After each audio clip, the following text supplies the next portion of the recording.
En tant qu'être humain, attentif aux autres, on se doit d'aller dialoguer et notamment dialoguer sur ce que sont les lumières internes de la conscience humaine. C'est au fond aller chercher chez les autres ces formes de lueur qui nous font surmonter la tragédie de la vie, qui nous font aussi vivre nos bonheurs et qui font que aujourd'hui on peut essayer de regarder la condition humaine avec une certaine lucidité. Et ce dialogue sur ce que pensent les autres, ce que finalement croient les autres, ce que est l'animation des autres est très important.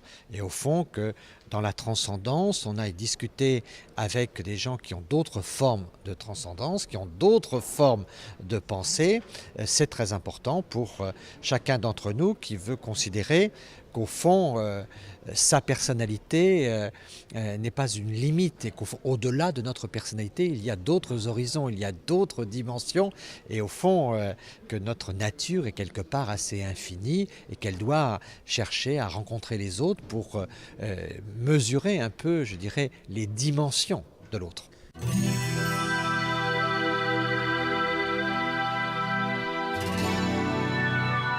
Les chrétiens doivent faire exister leurs idées et le débat public est un débat ouvert. Et je ne crois pas qu'il soit de la responsabilité, par exemple, de l'Église de se taire.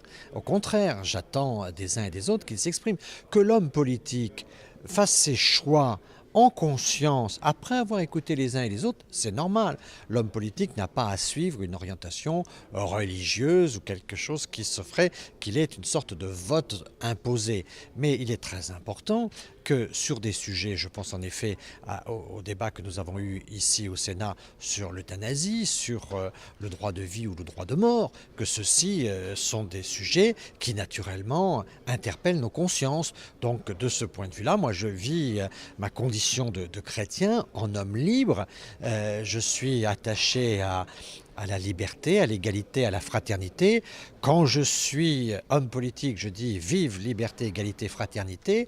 Quand je suis chrétien, je dis vive fraternité, fils d'un même père, vive l'égalité parce que nous sommes tous un égal un, et puis c'est dans ce cadre-là que je peux vivre ma liberté. Donc je ne trouve pas mes valeurs contradictoires, mais ma religion me donne une lecture particulière des valeurs. Je garde cela pour moi, je l'assume, je ne me tais pas, mais je ne fais pas de prosélytisme et je ne fais pas de ma religion un vecteur de communication.